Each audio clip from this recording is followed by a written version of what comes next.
सबसे पहले अब वो एंगल बाइसेक्टर वाले question, angle bisector condition of concurrence and family of lines है उसमें। तो E1 पार्ट वन चल रहा है। E1, E2, E3, E4, E3। E3 में देख लो क्या है, find the equation of straight line passing through, वही है ना क्वेश्चन।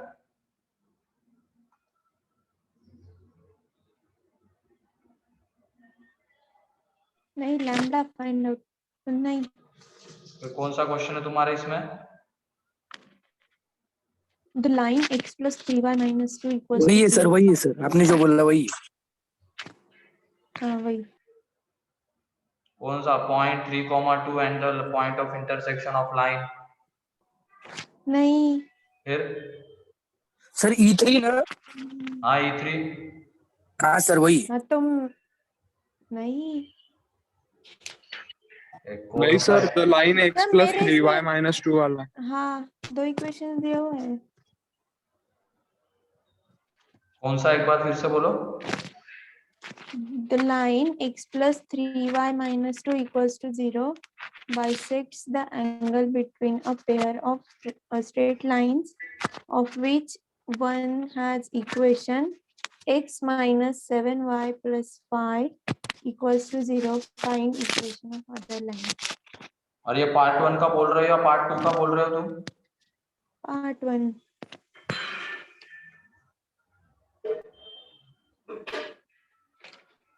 हाँ क्या क्वेश्चन ही नहीं दिख रहा मुझे तो। सर आपके इसमें कितने क्वेश्चन है?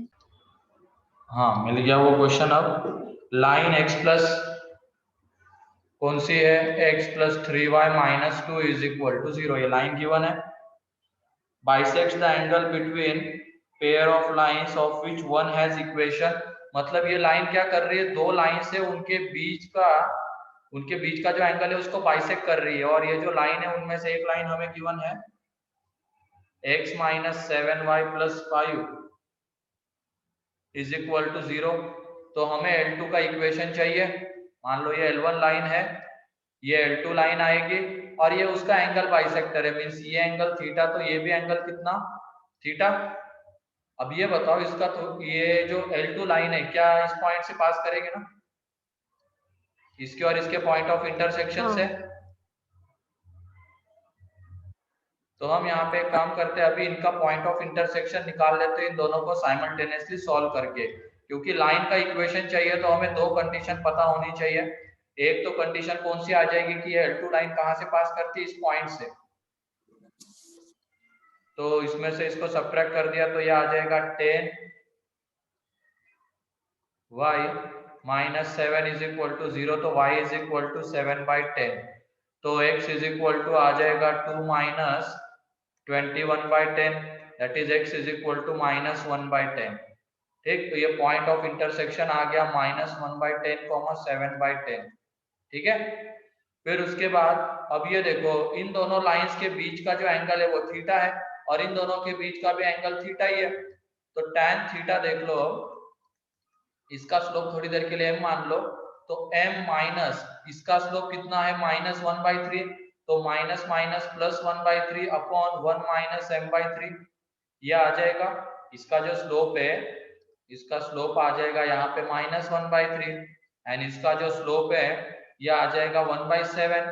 तो tan थीटा एक तो यहाँ से मिलेगा हमें इन दोनों से, और एक tan थीटा यहाँ से आएगा, तो ये किसके इक्वल आएगा अभी, 1/7 + 1/3 अपॉन 1 - 1/21। इन दोनों को क्या कर दो, इक्वेट, वहां से हमें m की वैल्यू मिलेगी। m मिल गया, पॉइंट मिल गया, लाइन आ जाएगी। ठीक है, कर लोगे अब?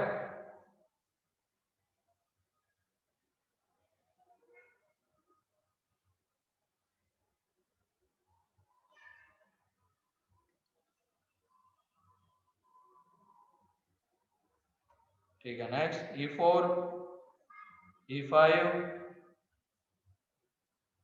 E6, E7, sir E7. E7. 7. Find Sorry, the sir. locus of circumcenter of triangle whose two sides are along the coordinate axis and third side passes through the point of intersection of this. तो ये देखो दो lines तो ये है और तीसरी line कहां से पास कर रही है, इन दो लाइंस के पॉइंट ऑफ इंटरसेक्शन से। तो तीसरी लाइन कुछ भी हो सकती है। तो ये देख लो, एक तरीके से देखा जाए, मान लो ये L1 लाइन हमें गिवन है, ax plus by plus c is equal to 0 and L2 line है lx plus my plus n is equal to 0। तो जो थर्ड लाइन थी, ट्राइंगल की दो लाइन तो कोऑर्डिनेट एक्सिस के साथ कोइंसाइड कर गया, और थर्ड जो लाइन है वो कहां से पास कर रही है, L1 एंड L2 के पॉइंट ऑफ इंटरसेक्शन से। तो थर्ड लाइन का इक्वेशन हम ऐसे लिख सकते हैं ना, L1 प्लस लैम्डा L2, क्योंकि थर्ड लाइन इसी फैमिली में बिलोंग करेगी। लिख सकते हैं क्या, बताओ? Yes, sir. और हाँ यहाँ पे सर. अब लैम्डा क्या होगा, पैरामीटर होगा। थर्ड लाइन का इक्वेशन हम इस तरीके से लिख सकते हैं, क्योंकि वो लाइन L1 एंड L2 के फैमिली में बिलोंग करती है, मींस L1 एंड L2 के पॉइंट ऑफ इंटरसेक्शन से पास करती है। तो ये L3 लाइन आ गई, मान लो ये L3 लाइन है, क्या आ गया इसका equation, L1 plus lambda L2 is equal to 0।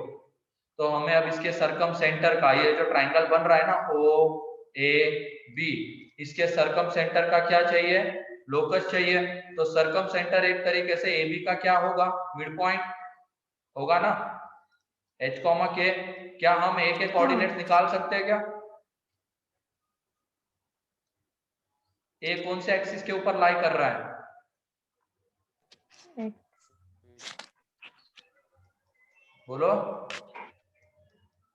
X. उसके लिए उसके कोऑर्डिनेट्स कैसे निकालेंगे, Y coordinate 0. y की जगह पे 0 पुट कर देंगे। तो y की जगह पे जब 0 पुट करोगे तो a के कोऑर्डिनेट्स आ जाएंगे, ये निकाल लेना, ठीक है। फिर उसके बाद b के कोऑर्डिनेट्स आ जाएंगे x की जगह पे 0 पुट करके, और ये जो दोनों कोऑर्डिनेट्स आ रहे हैं किसके टर्म्स में है, लैम्डा। फिर इन दोनों का मिड पॉइंट क्या है, H, K। तो फिर उसकी हेल्प से आगे अप्रोच करना और लैम्डा को रिमूव करना, लोकस मिल जाएगा। कर लोगे? हाँ सर।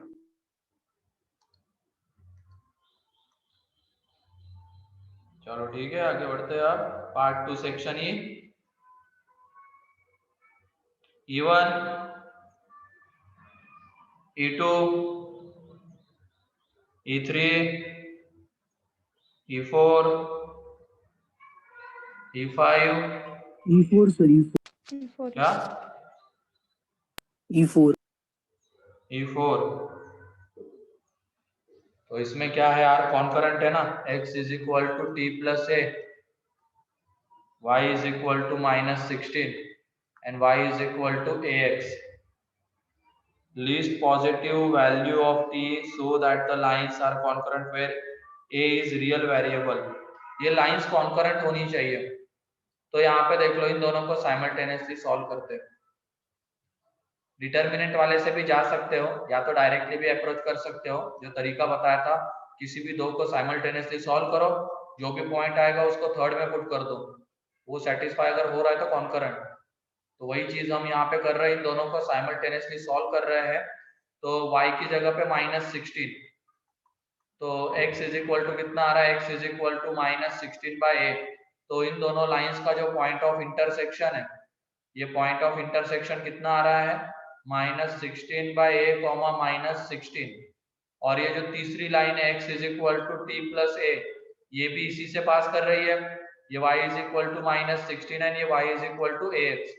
ये पॉइंट ऑफ इंटरसेक्शन आ गया, तीसरी लाइन इसी से पास कर रही है, तो ये पॉइंट उसको सेटिस्फाई करेगा, इसको। तो यहाँ पे देख लो x कितना है, -16/a is equal to t plus a। तो उसके बाद क्वाड्रेटिक, ये देखो a में क्वाड्रेटिक बन जाएगी, -16 is equal to 80 plus a square. यहाँ पे a square plus 80 plus 16 is equal to 0, और यहाँ पे a बिलोंग्स टू रियल दिया गया है। इसका मतलब इसके रूट्स कैसे हैं, रूट्स रियल। तो रियल रूट से तो क्या होगा, Greater than or equal to 0. Discriminant greater than और इक्वल टू 0, तो वहां से t मिल जाएगा, ठीक है, क्लियर है? Yes.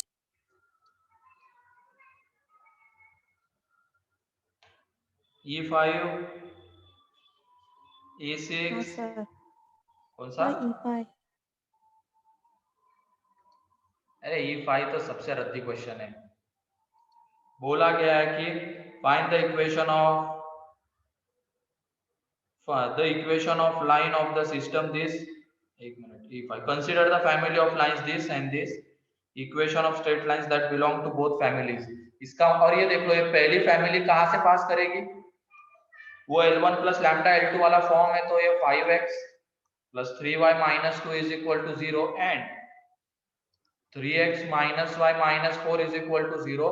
इनके पॉइंट ऑफ इंटरसेक्शन से पास कर रही है पहली फैमिली, और दूसरी फैमिली कहां से पास कर रही है? x minus y plus 1 is equal to 0 and 2x minus y minus 2 is equal to 0। इन दोनों के पॉइंट ऑफ इंटरसेक्शन से पास कर रही है दूसरी फैमिली। अब हमें क्या बोला गया है? लाइन दोनों फैमिली में बिलोंग करनी चाहिए, इसमें भी होनी चाहिए और इसमें भी। तो वो लाइन कैसी होगी? कैसी होगी? इंटरसेक्शन से पास करेगी। ये वाली लाइन होगी, होगी कि नहीं होगी? देख लो, अब ये इस फैमिली में बिलोंग करने वाली लाइन मीन्स वो इससे पास करनी चाहिए, एंड इस फैमिली में बिलोंग करने वाली लाइन मीन्स वो इससे पास करनी चाहिए। तो हमें जो लाइन चाहिए वो दोनों में बिलोंग करनी चाहिए, मीन्स वो इससे भी पास करनी चाहिए एंड इससे भी। और ये मेरे ख्याल से पॉइंट ऑफ इंटरसेक्शन अब निकाल सकते हो साइमल्टेनियसली सॉल्व करके, एंड सेम यहाँ पे भी साइमल्टेनियसली सॉल्व करके निकाल लो। E7, E6, E7, E8, E9, E9 sir sir. ये 9। E9, तो देख लो E9। E9 में क्या है? The line parallel to the x axis and passing through the intersection of this and this. Parallel to x axis है and इसके intersection से pass कर रही है। तो पहले ये देख लो, इंटरसेक्शन से पास कर रही है तो इसके फैमिली में बिलोंग करेगी। 2by plus 3b plus lambda times of bx minus 2ay minus 3a is equal to 0।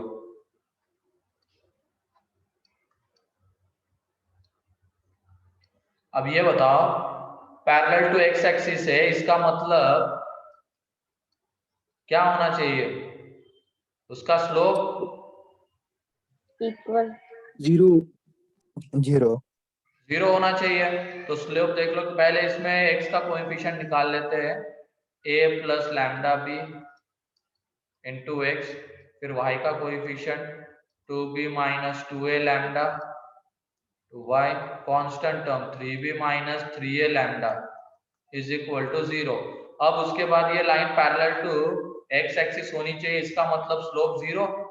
तो slope 0 means a plus lambda b minus times of upon 2b minus 2a lambda should be equal to 0। Therefore यहाँ से lambda कितना आ जाएगा? Minus a by b. Lambda minus a by b आ जाएगा, उसको इसमें put कर दो तो मैच करवाओ आंसर, फिर उसके बाद ऑप्शन मैच करवाओ। ठीक है, कोई डाउट सेक्शन ई में? अब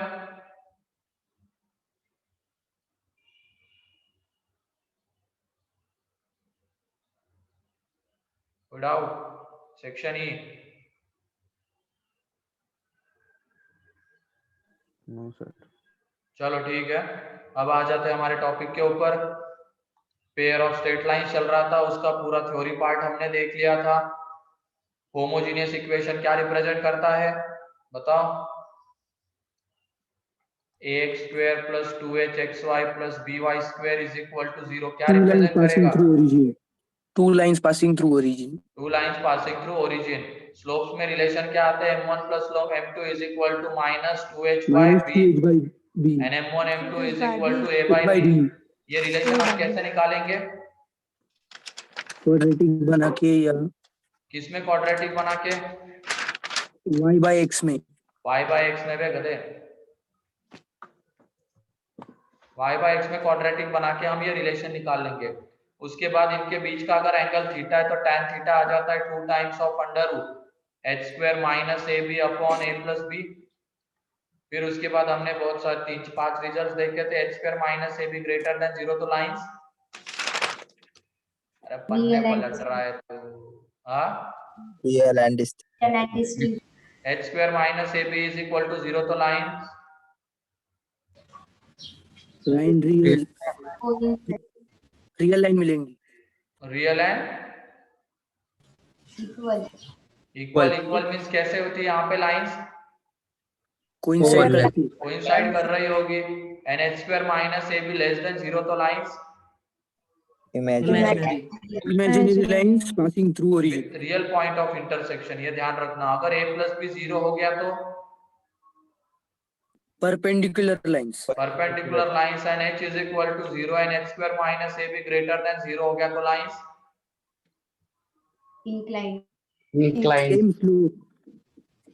equally inclined to x axis means x axis के साथ सेम एंगल बना रही होगी। इसमें रिलेशन क्या आएगा? एक लाइन का स्लोप m है तो दूसरी का स्लोप माइनस m आएगा, ठीक है। तो इतना, और उसके बाद हमने combine equation of angle bisector देखा था, तो वो था x square minus Y square upon a minus b is equal to x Y upon h। ये combine equation of angle bisector था, ठीक है। तो लिखो अब इसके question.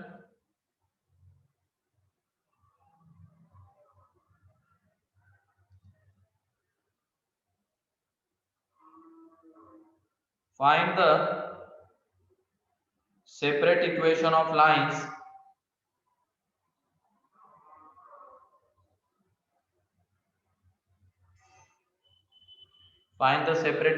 lines if their combined equation is 6x square minus 5xy plus y square is equal to 0.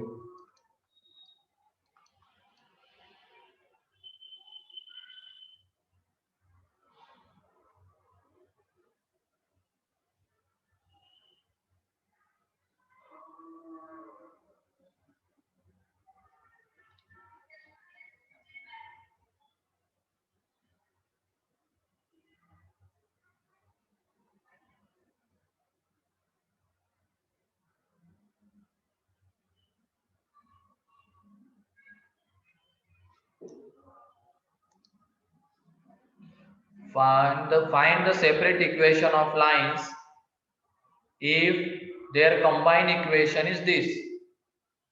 अब ये कैसा इक्वेशन है? होमोजेनियस। क्या रिप्रेजेंट करता है? To lines passing through to lines passing through origins. मतलब जो भी हमें लाइंस मिलने वाली है वो किससे पास कर रही है? ओरिजिन से। origin.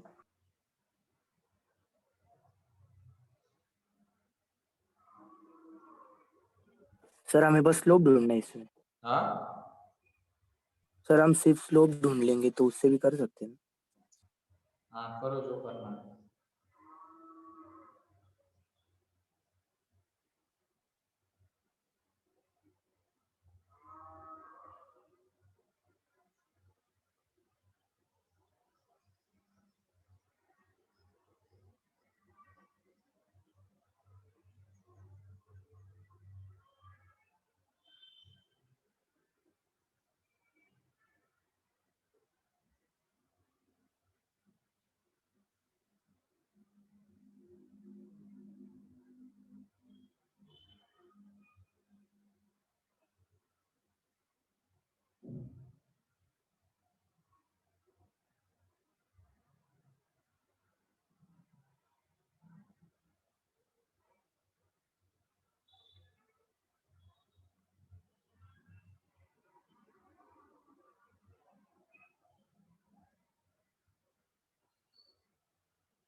हाँ सही है रूही। यहाँ पे देख लो, हमें क्या पता है ये जो दो लाइंस यहाँ से मिलने वाली है दोनों की दोनों कहाँ से पास कर रही है? ओरिजिन से। इतना तो हमें पता चल गया, ठीक है। लाइन की इक्वेशन अगर हमें चाहिए तो हमें दो कंडीशन पता होनी चाहिए। एक कंडीशन तो पता चल गई, दोनों लाइंस ओरिजिन से पास करती है। अब इनके स्लोप्स अगर हमें पता चल गया तो बहुत अच्छे से मतलब इजीली बता पाएंगे हम सारी चीजें, मतलब इक्वेशन। तो यहाँ पे देख लो, स्लोप्स में अगर रिलेशन हमें चाहिए तो किसमें क्वाड्रेटिक बनाएंगे? y by x। y by x में, तो उसके लिए एक्स स्क्वायर से क्या कर दो, डिवाइड। फिर उसके बाद y बाय एक्स की जगह पे थोड़ी देर के लिए क्या पुट कर दो, m, क्योंकि y बाय एक्स m होगा तो ये m square minus 5m plus 6 is equal to 0। इसके रूट्स, इस लाइन का इक्वेशन मान लो y is equal to m1x, इसका equation y is equal to m2x है। तो इसके दो रूट्स आएंगे m1 एंड m2। तो यहाँ पे देख लो दो रूट्स इजीली निकल जाएंगे। यहाँ पे m1 is equal to 3 and m2 is equal to 2 निकल जाएगा ना। ये तो क्वाड्रेटिक इजीली फैक्टराइज हो जाएगी। तो इक्वेशन जो आएंगे लाइंस के वो क्या आ जाएंगे, y is equal to 3x and y is equal to 2x। Clear है? Yes sir.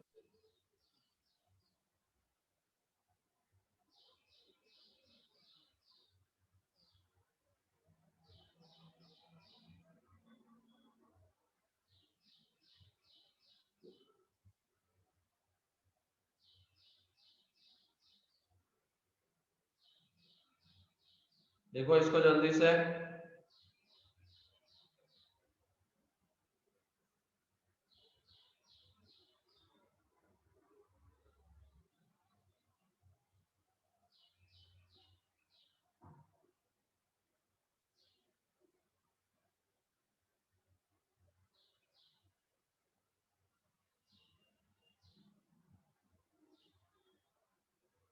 हो गया?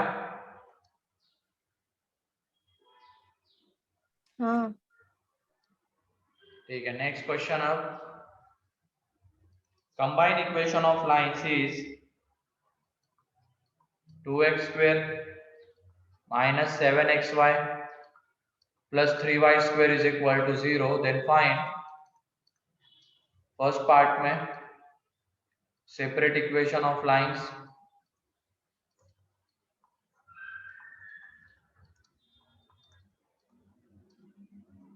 सेकेंड पार्ट में angle between them,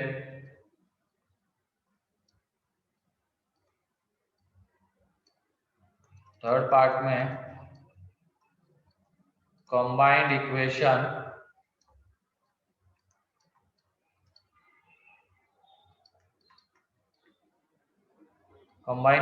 of angle bisector.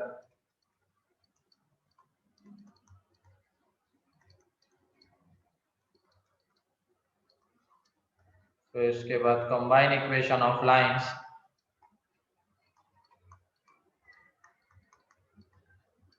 which are perpendicular to the given lines।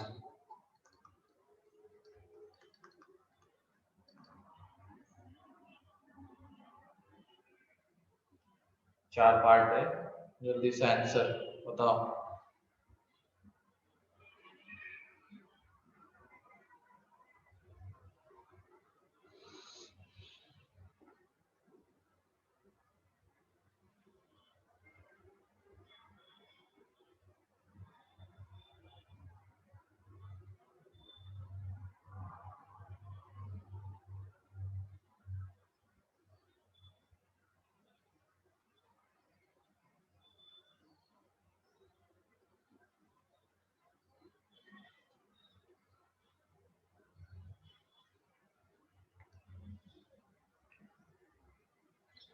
हाँ ये लो previous page.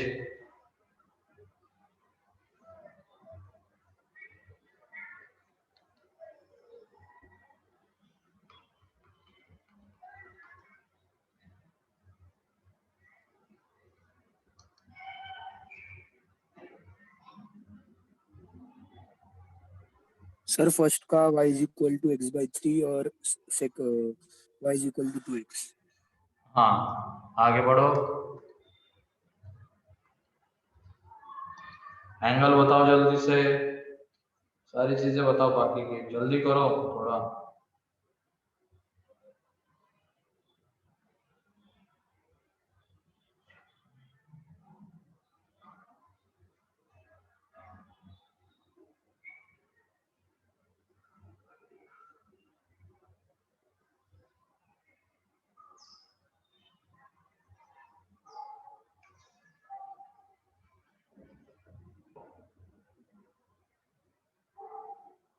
Sir angle pi by 4. 9.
अच्छा 45 आ रहा है क्या थीटा? 45 आ रहा है सर. अच्छा ओके, देख आगे सॉल्व करो, चलो देखते हैं.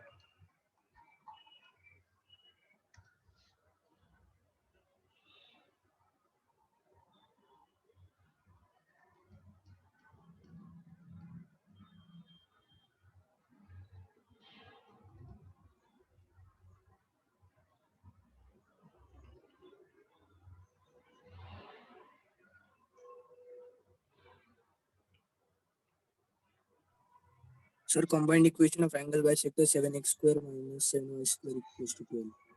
क्या? थर्ड का 7x square minus 7y square equals to 12.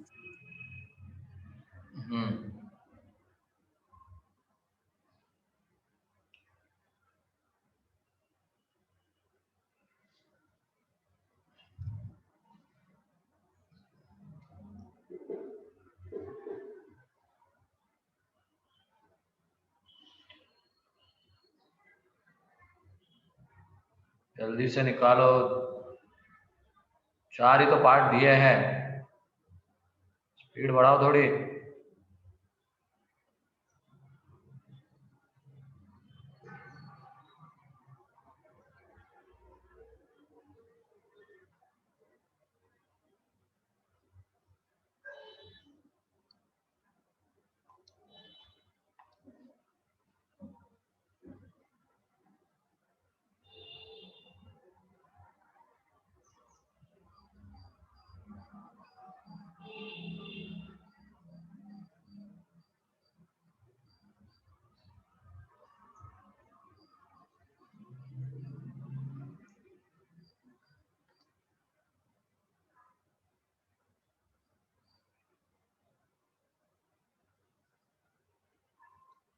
चलो ठीक है, अब यहाँ पे देख लो, ये इक्वेशन है combine equation 2x square 7xy plus 3y square. हमें सेपरेट इक्वेशन चाहिए.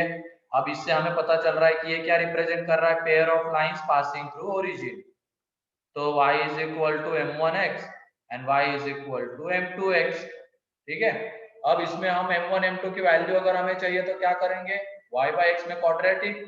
तो ये देख लो 3y बाय x का square minus 7y by x plus 2 is equal to 0. तो y बाय x की जगह पे m, तो 3m square minus 7m plus 2 is equal to 0. तो 3m square minus 6m minus m plus 2 is equal to 0. यहाँ से 3m बाहर, m minus 2, यहाँ से माइनस 1 बाहर, m माइनस 2. तो m की दो वैल्यूज आ गई, कौन सी, 1/3 एंड 2. तो इसमें से बताओ m2 कौन सा होगा? M2 2 होगा. 2 होगा, क्योंकि m2 को लिए हमने ऊपर लिया, वो लाइन थोड़ी सी इंक्लिनेशन उसका ऊपर लिया है. एंड m1 होगा 1/3, m2 बड़ा होगा इसकी वजह से. तो लाइंस कौन सी आ गई, y is equal to 2x and y is equal to x/3. Lines आ गई. अब इनके बीच का हमें चाहिए एंगल. तो स्लोप्स तो हमें पता चल गए, तो डायरेक्टली एंगल भी निकाल सकते हैं, या तो यहाँ से ए बी एच निकाल के भी एंगल निकाल सकते हैं। तो ये तो हो गया फर्स्ट। सेकंड में अब ए कितना है 2 है, बी कितना है 3 है, एच कितना है -7/2 है। तो tan theta is equal to देख लो 2 टाइम्स ऑफ √h² मीन्स ये आ जाएगा 35/4।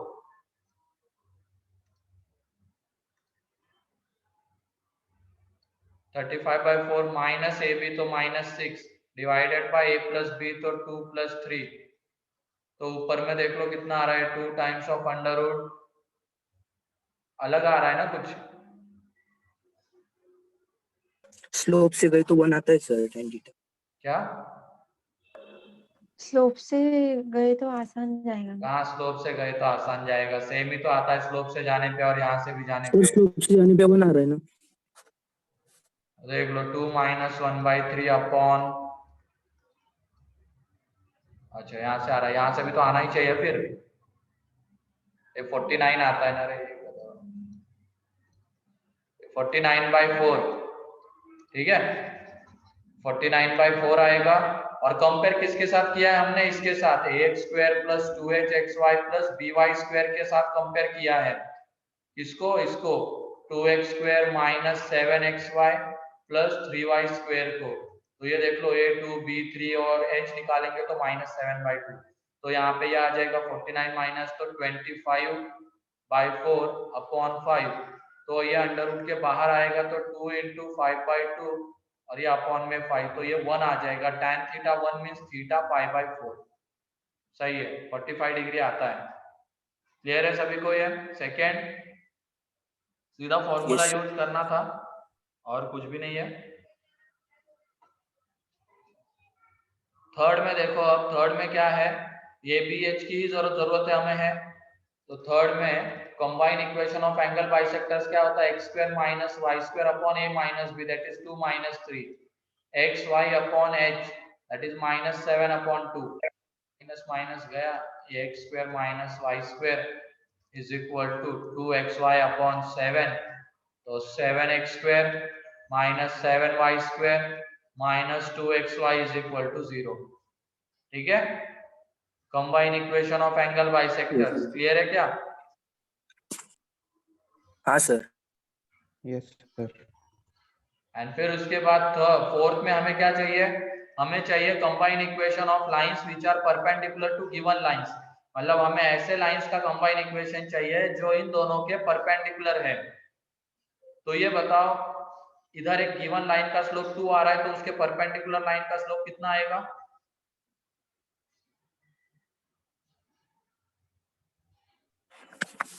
-1/2। -1/2। गिवन लाइन का स्लोप 1/3 आ रहा है तो उसके परपेंडिकुलर लाइन का स्लोप -3 -3 आएगा। मीन्स हमें जो लाइंस चाहिए उनका जो स्लोप आएगा, एक का स्लोप आ जाएगा -1/2 एंड एक का स्लोप आ जाएगा -3। क्लियर है ना कैसे आया? Combine equation of lines which are perpendicular to these lines. And यहाँ पे एक और पॉइंट ऐड कर लेना, and which are passing through given lines and passing through origin. Passing through origin एक ऐड कर लो एक्स्ट्रा, ओरिजिन से भी पास करनी चाहिए। तो ये देख लो, इनके जब हम इक्वेशन लिखेंगे तो क्या आ जाएंगे? y is equal to -x/2 that is x + 2y is equal to 0। m is equal to 3 ले लिया तो y is equal to -3x that is y, ये 3x + y is equal to 0। जब हम इन दोनों को मल्टीप्लाई करेंगे तो देख लो क्या आ जाएगा? 3x² + 7xy + 2y² is equal to 0। तो ये कंबाइन इक्वेशन आएगा कौन सी लाइंस का? Which are perpendicular to given lines.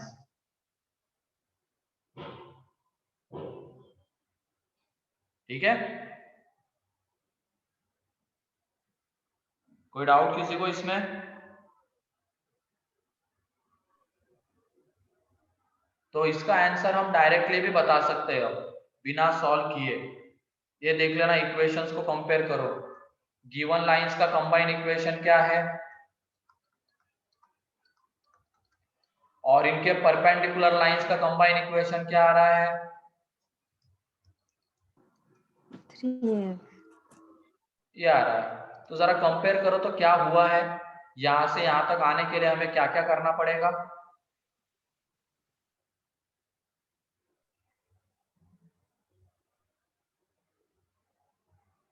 क्या क्या करें? क्या चेंजेस करने पड़ेंगे इक्वेशन में? इक्वेशन में क्या चेंजेस करने पड़ेंगे ये बताओ। एक्स स्क्वायर और वाई स्क्वायर के कोएफिशिएंट्स इंटरचेंज। इंटरचेंज दिख रहा है। और माइनस डबल टर्म की साइन। और एक्स वाई का कोएफिशिएंट का साइन चेंज हो जाएगा। ठीक है, क्लियर है? यहाँ पे क्या करना है ये देखो ना, ये 2 और 3 आपस में इंटरचेंज हुए हैं अंधो, दिख रहा है क्या? दिखा?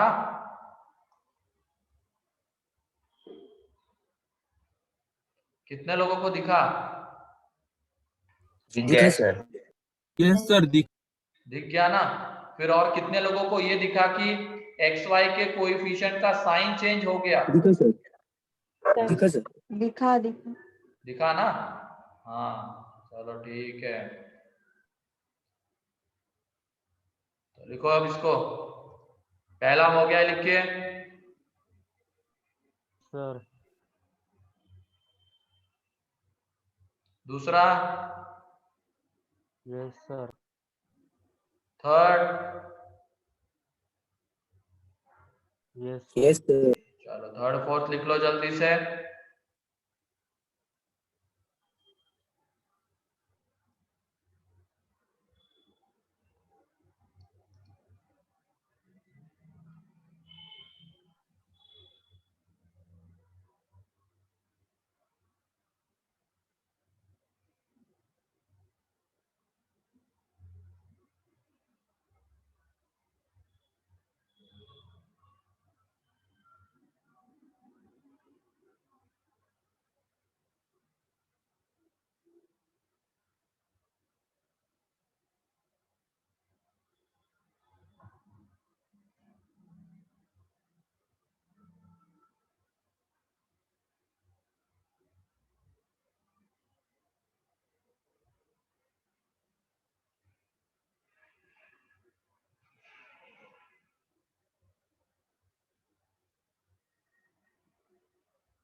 चलो ठीक है, नेक्स्ट क्वेश्चन लिखो अब। Combine equation of lines is X square minus 7xy plus 4y square is equal to 0। ठीक है, X square minus 7xy plus 4y square is equal to 0। Then find combine equation of lines, then find combine equation of lines which are perpendicular to given lines, which are perpendicular to given lines, which are perpendicular to given lines and passing through origin, which are perpendicular to given lines and passing through origin। जल्दी से बताओ। 4x square plus 7xy plus y square. 4x square plus 7xy plus y square. क्या करना था? Coefficients interchange. X square and Y square के coefficient interchange. दूसरा, X X Y Y का का साइन कोएफिशिएंट चेंज। का साइन चेंज। एक्स वाई का sign change. तो इस तरीके से डायरेक्टली हमें रिजल्ट मिल जाएगा। m1 m2 निकाल के सॉल्व करने की जरूरत नहीं है। इस केस में m1 m2 निकालने जाते तो बहुत गंदे आ जाते।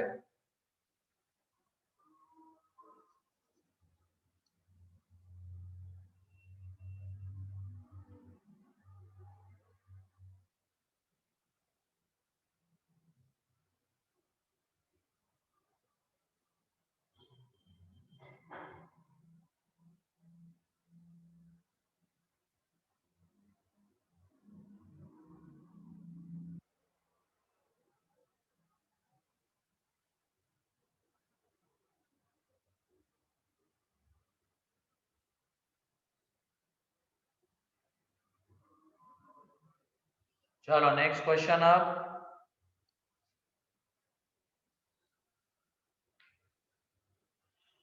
फाइंड द वैल्यू ऑफ ए। अच्छा, इसमें कंबाइन इक्वेशन ऑफ लाइंस ये लिख लो पहले। Combine equation of lines is a square minus 3x square plus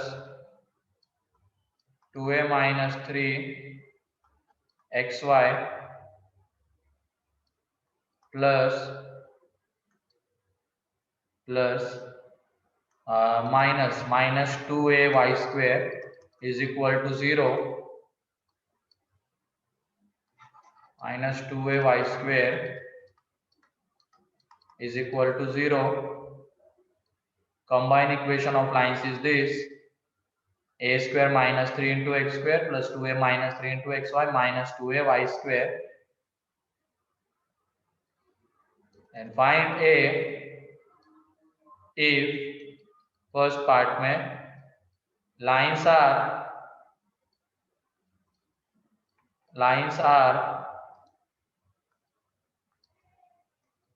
perpendicular to each other.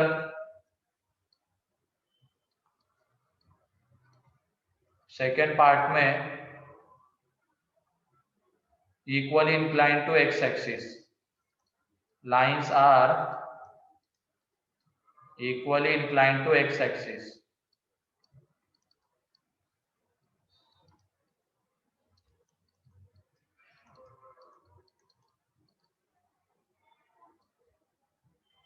जल्दी से बताओ।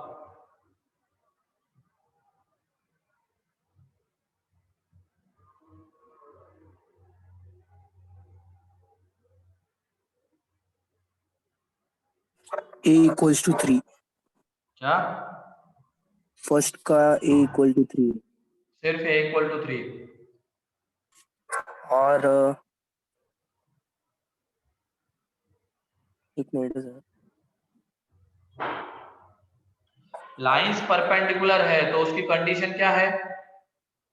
और a -1 plus b equal A plus b is equal a to क्या होता है वहां पे? a square minus अबे वो नहीं बे, इस केस में यहाँ पे अगर ये x square plus 2h coefficient x square का कोएफिशिएंट प्लस होता है। by square is equal to 0, अगर इसमें जो दो लाइंस आ रही वो आपस में परपेंडिकुलर है तो a प्लस बी 0 होता है। इसका मतलब कोएफिशिएंट ऑफ x स्क्वायर ये भी लिखवाया था मैंने, plus coefficient of plus y coefficient square, of y square ये 0 होना चाहिए। तो सेम चीज यहाँ पे a और b के टर्म्स में याद मत रखना, यहाँ पे कैसे याद रखना? Coefficient of x square plus coefficient of y square 0। तो यहाँ पे कोएफिशिएंट ऑफ x स्क्वायर कितना है? a square minus 3। Coefficient of y square कितना है? Minus 2a is equal to कितना आना चाहिए? 0।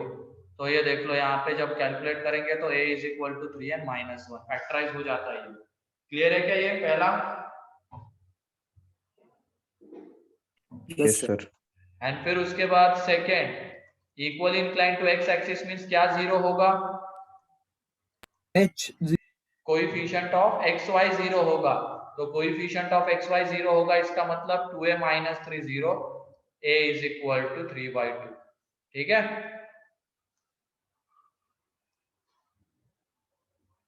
क्लियर है सभी को? ये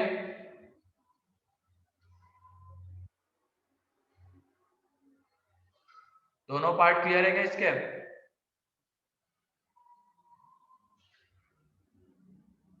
yes sir. Yes sir. yes चलो लिखो इसको, जल्दी करो। सब फिर से बता। क्या फिर से बताना है इसमें?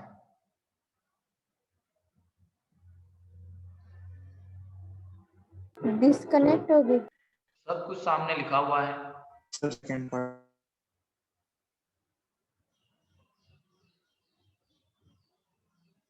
सब लिखा हुआ है सामने।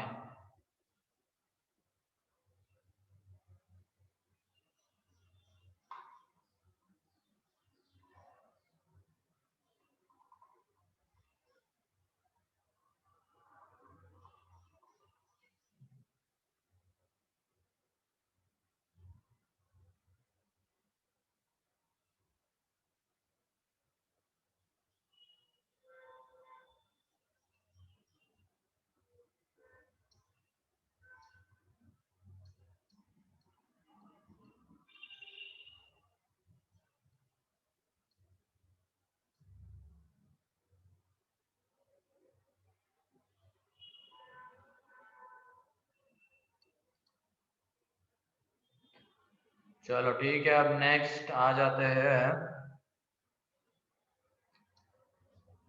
Non homo general equation of 2 degree, या तो इसी को तुम non homogeneous equation of pair of lines भी कह सकते हो, general equation of 2 degree.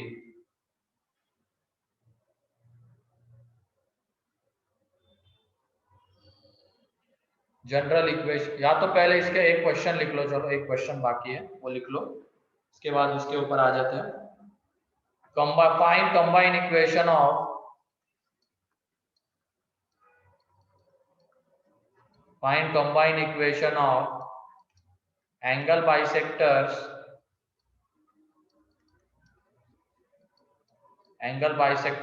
of lines। First part में x square minus Y square is equal to 0, इसका कंबाइन इक्वेशन एंगल बाइसेक्टर का xy इज इक्वल टू 0।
पहले का क्या आ रहा है बताओ?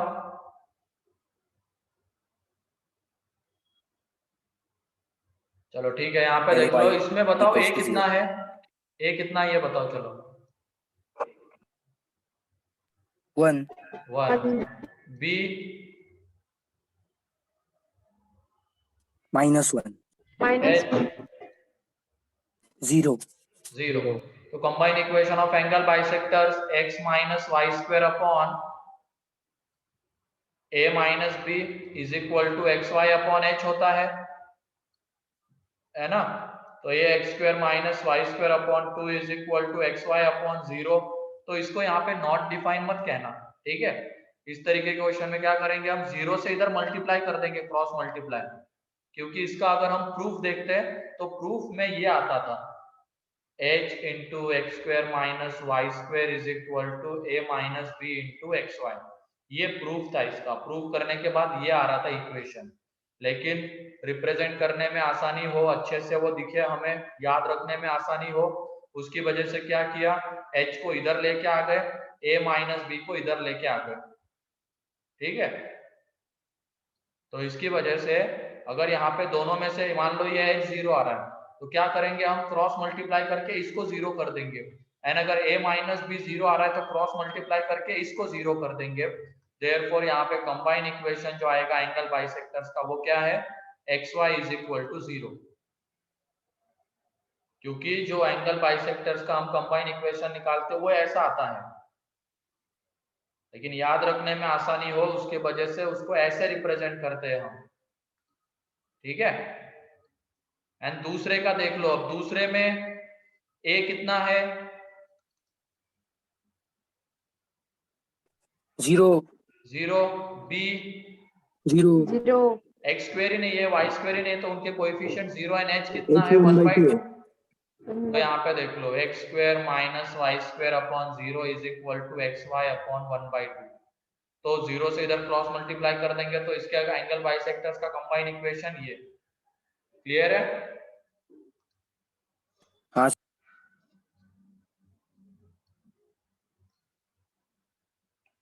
तो ये है combine equation of angle bisectors. कैसे निकालेंगे? अगर a माइनस बी 0 होता है तो क्रॉस मल्टीप्लाई करके इसको 0 कर देंगे, h 0 होता है तो क्रॉस मल्टीप्लाई करके इसको 0 कर देंगे।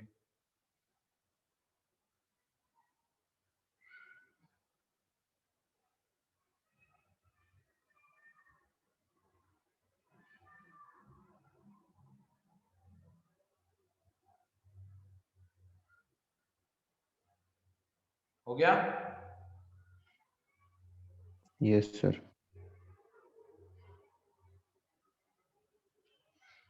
तो next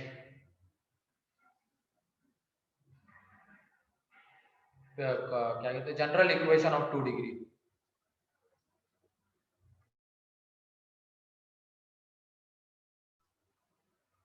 general equation of 2 degree.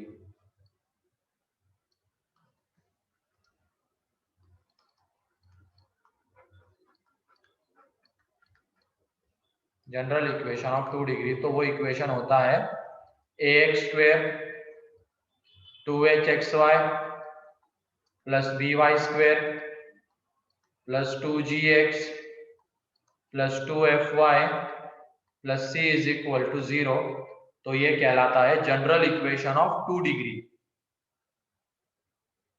ये कहलाता है जनरल इक्वेशन ऑफ 2 डिग्री। और यहाँ पे एक चीज याद रखना, ये जो जनरल इक्वेशन ऑफ 2 डिग्री है ये पेयर ऑफ लाइंस को भी रिप्रेजेंट कर सकता है, सर्कल को भी रिप्रेजेंट कर सकता है, इलिप्स को भी रिप्रेजेंट कर सकता है, पैराबोला, इलिप्स, हाइपरबोला, इन सभी को रिप्रेजेंट कर सकता है। अलग अलग कंडीशन होनी चाहिए बस उसके लिए। ये जो कोएफिशिएंट्स है ना A H B G F C, इनके ऊपर अलग अलग कंडीशन होगी तो अलग अलग कर्व हमें मिलेगा। तो इसमें क्या क्या रिप्रेजेंट करने की पॉसिबिलिटीज है अलग अलग कंडीशन के लिए। कंडीशन हम देखेंगे कौन से कंडीशन के लिए पेयर ऑफ लाइंस आएगा, किसके लिए सर्कल आएगा, किसके लिए पैराबोला, किसके लिए हाइपरबोला, इलिप्स, वो हम देखेंगे। बस ये दिमाग में रखना कि ये सब कुछ रिप्रेजेंट कर सकता है कोऑर्डिनेट सिस्टम में। जो भी हम पढ़ने वाले हैं ना, circle, ellipse, hyperbola, parabola, pair of lines, उन सबको ये रिप्रेजेंट कर सकता है, बट कंडीशन अलग अलग होनी चाहिए। ठीक है? अब हम क्या देख रहे हैं यहाँ पे, पेयर ऑफ लाइंस ही देख रहे हैं। तो हमें कंडीशन किसकी निकालनी है, जब ये किसको रिप्रेजेंट कर रहा होगा, पेयर ऑफ लाइंस को रिप्रेजेंट कर रहा होगा। तो लिख लो यहाँ पे दिस रिप्रेजेंट्स, सर्कल में सर्कल के लिए कंडीशन हम देखेंगे, this represents pair of lines, this represents pair of lines if एक डेल्टा होता है A B C plus 2 F G H minus F square B G square minus C H square, C into H square, B into G square, A into H square. ये कितना हो जाए, 0 हो जाए। उस केस में ये रिप्रेजेंट करेगा पेयर ऑफ लाइंस को। ठीक है? इसको हम डेल्टा कहेंगे। ये डेल्टा यहाँ पे कितना हो जाए, 0, तब जाके ये रिप्रेजेंट करेगा पेयर ऑफ लाइंस को। ये general equation of pair of lines को कब रिप्रेजेंट करेगा, जब ये होता है A B C plus 2fg minus, याद करने का तरीका देख लो, ए बी सी माइनस 2fg, फिर a into F square, b into G square, c into H square. ये सब क्या सम कितना होना चाहिए, 0 होना चाहिए।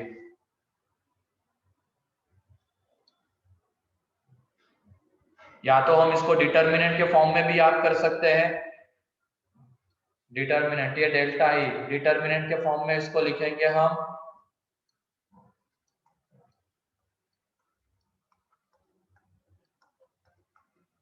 ये यहाँ पे 0 हो जाए।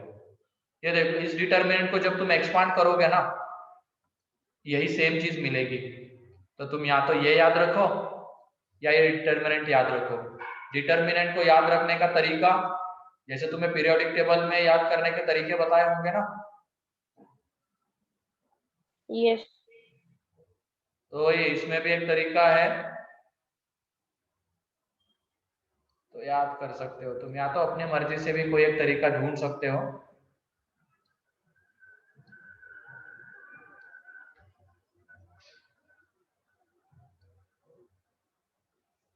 तो ये जब 0 हो रहा होगा तब ये पेयर ऑफ लाइंस को रिप्रेजेंट करेगा।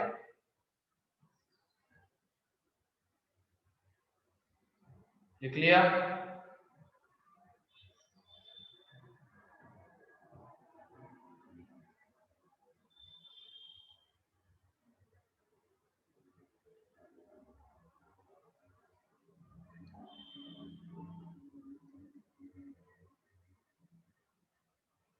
किसी का बाकी है क्या लिखना? अब ये कंडीशन आती कहां से है वो भी हम देख लेते हैं।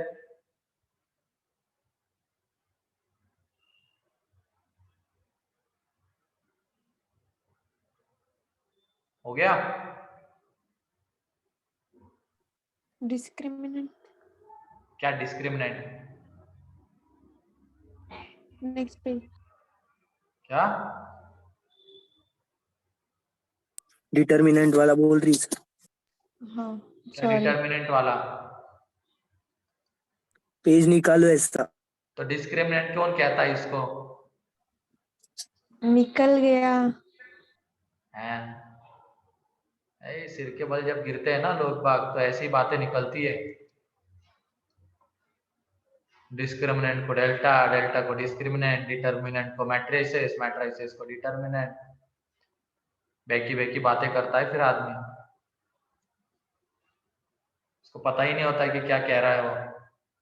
ऐसा ही होता है ना तुम लोगों के साथ? मैं रात को नहीं बातें करते हूँ। अच्छा नहीं करते हो क्या?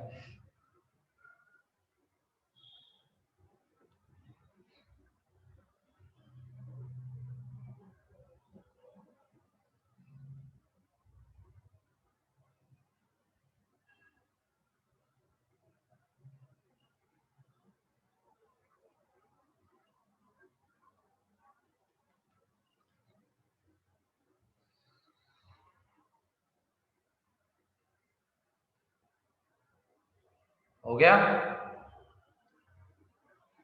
हाँ सर। हाँ चलो देखो अभी आती कहां से कंडीशन। पहले तो एक चीज क्वाड्रेटिक का एक कंसेप्ट देखते कितने लोगों को याद है।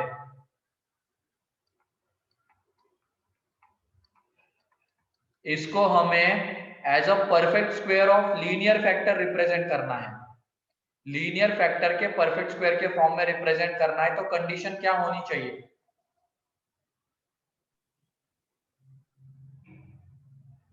लीनियर फैक्टर के परफेक्ट स्क्वायर के फॉर्म में रिप्रेजेंट करना है तो कंडीशन क्या होनी चाहिए? अपन ने भी नहीं पलट सकते हो, क्वाड्रेटिक बहुत पहले हुआ है, तो अब क्या कॉपी देखोगे क्या ढूंढनी पड़ेगी? क्या बोल रहे थे?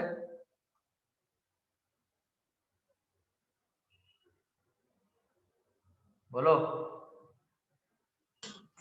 b square minus 4ac is equals to 0. हाँ ये सही आंसर है एकदम। बाकी के लोग गधों की तरह, अच्छा ये कनिष्ठ ने दे दिया। इसका डिस्क्रिमिनेंट 0 होना चाहिए, तब हम इसको कैसे रिप्रेजेंट कर सकते हैं? लीनियर फैक्टर के स्क्वायर के फॉर्म में। जैसे ये देख लो x square minus 2x plus 1, इसको हम ऐसे रिप्रेजेंट कर सकते हैं ना, लीनियर फैक्टर x माइनस 1 उसका square, x square minus 4x plus 4 इसको हम ऐसे रिप्रेजेंट कर सकते हैं x माइनस 2 का स्क्वायर, लीनियर फैक्टर का स्क्वायर। ये कब रिप्रेजेंट कर सकते हैं? जब इसका डेल्टा डिटर्मिनेंट, मैं भी बातें कर रहा हूँ डेल्टा बोल रहा हूँ इसको, अभी ये डिटर्मिनेंट इसका, डिटर्मिनेंट भी क्यों, डिस्क्रिमिनेंट, डिस्क्रिमिनेंट इसका क्या हो जाए?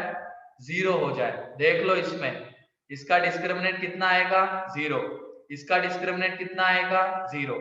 ठीक है, याद आया? हाँ सर। चलो ठीक है, ये चीज तो याद आ गई। उसके बाद ये बताओ लाइन का इक्वेशन एक्स और वाई में कैसा होता है?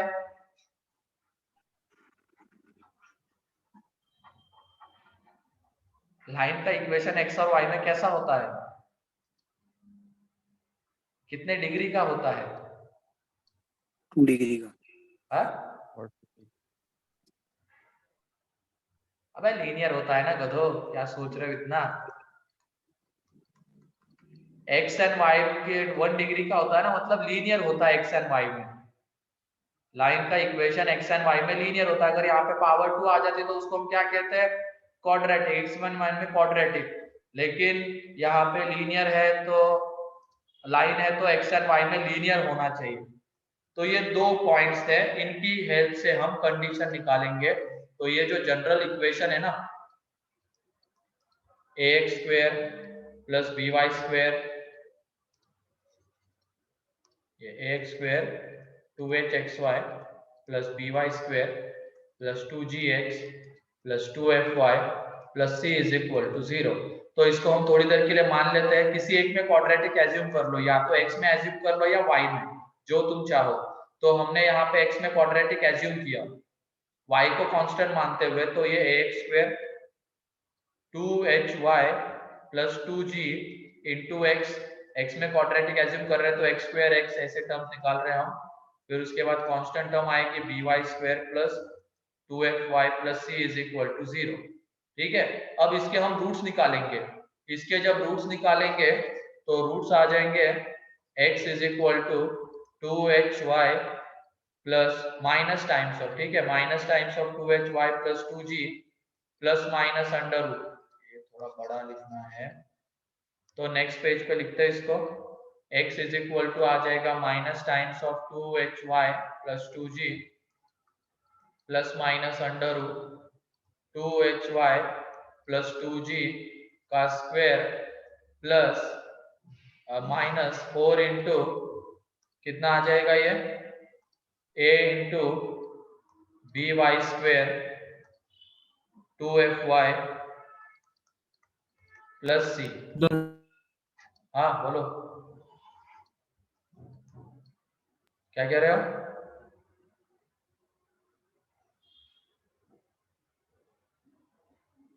ठीक है, तो ये आ जाएगा।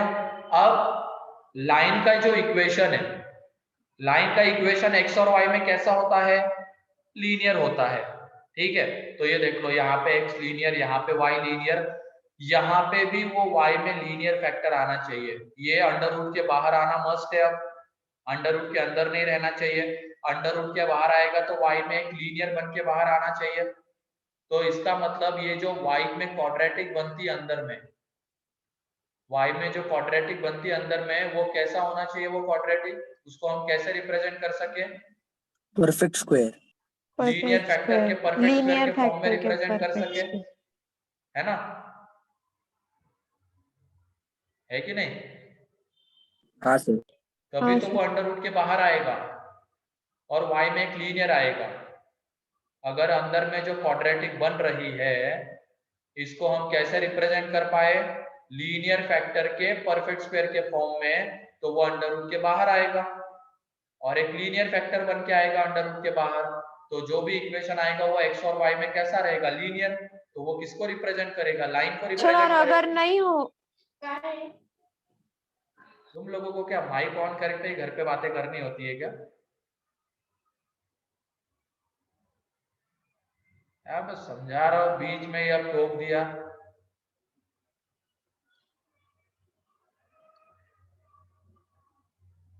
इसका डी कैसा होना चाहिए फिर? डिस्क्रिमिनेंट, ये अंदर में जो क्वाड्रेटिक बन रही है, 0 इसका डिस्क्रिमिनेंट 0 होना चाहिए।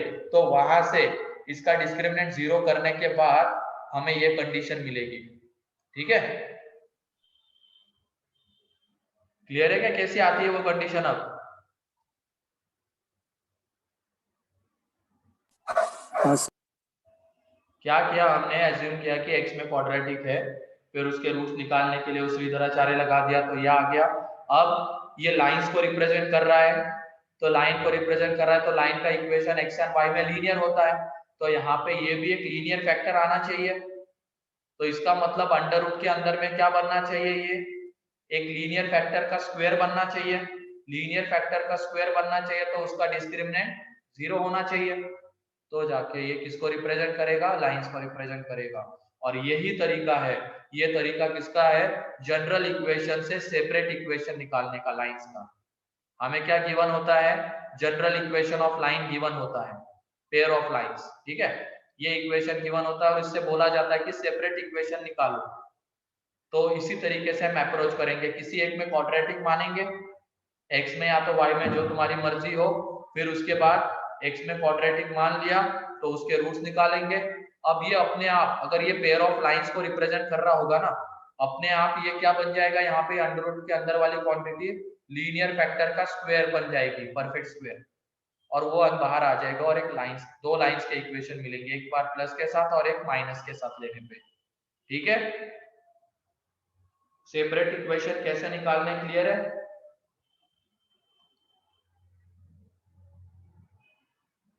सेपरेट इक्वेशन कैसे निकालेंगे? हाँ सर, सर पिछला तो यही तरीका है, ये अगर पेयर ऑफ लाइंस को रिप्रेजेंट कर रहा है तो किसी एक में क्वाड्रेटिक मान लेंगे, फिर जैसे ये x में क्वाड्रेटिक तो x के रूट्स और अंडर रूट के अंदर की क्वांटिटी अपने आप लीनियर फैक्टर का स्क्वायर बन जाती है, वो बाहर आएगी और हमें लाइंस के इक्वेशन मिलेंगे, एक बार प्लस के साथ लेने पे और एक बार माइनस के साथ लेने पे। Sir next page. रुको अब 1 मिनट, और माइक बंद करके घर पे बात कर लिया करो थोड़ा। अब बात ही क्यों करनी होती जब क्लास करते हो तो? सर वो आपसे कुछ पूछ रही थी, पीछे से मेरे आवाज से आ कुछ रहा नहीं पूछ रही थी, वो घर पीछे पे से पूछ रही थी कुछ, तो आवाज आ आवाज रही नहीं। सर वो आपसे पूछ रही थी कि अगर नहीं हो तो वो नहीं convert हो रहा होगा तो क्या करेंगे, ऐसा पूछ रही थी मैं, तभी मम्मी बोली। तो बीच में जब मैं समझा रहा हूँ तो भी टोकना होता है क्या? बाद में भी तो पूछ सकते हो। तुम बोल रहे हो, सपोज मान लो तुम कंटिन्यूस बोल रहे हो, तुम्हें बीच में कोई टोक रहा है बार बार, कैसा लगेगा? बहुत बुरा लगेगा सर। बहुत बुरा लगेगा ना। क्या करना चाहिए उसके साथ?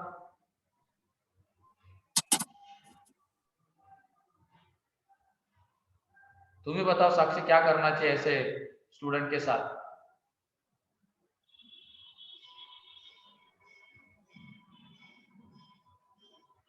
क्या करना चाहिए? वेटिंग रूम में डाल दो। आप ही बता। मैं ही बता, बाद में पूछने के लिए टाइम देता हूँ मैं, क्या तुरंत ही दूसरा कंसेप्ट लेने वाला था क्या? बीच में ही टोकना होता है।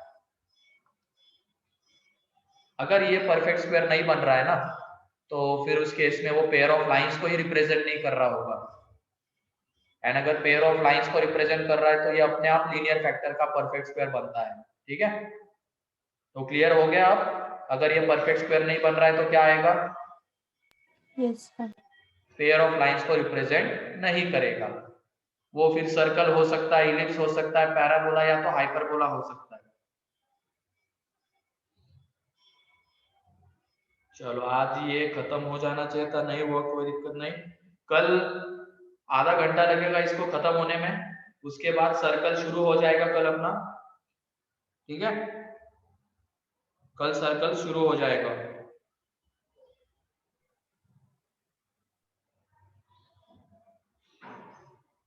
तो एक बार ये देख के रखना कि लाइंस का सेपरेट इक्वेशन कैसे निकाला जाता है। चलो ठीक है, आज के लिए इतना ही है। आज के इसमें किसी को कोई डाउट?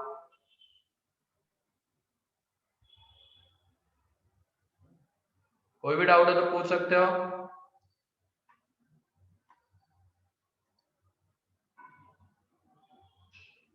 डीसी टाइमिंग, आज डीसी नहीं हो पाएगी, ठीक है, क्योंकि आज बहुत सारी क्लास लगी हुई है, मीटिंग भी है, तो आज डीसी पॉसिबल नहीं है, कल ले लूंगा मैं, ठीक।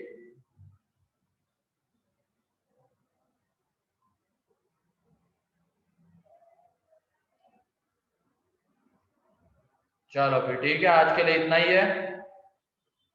पढ़ो, अच्छे से पढ़ो, ठीक है।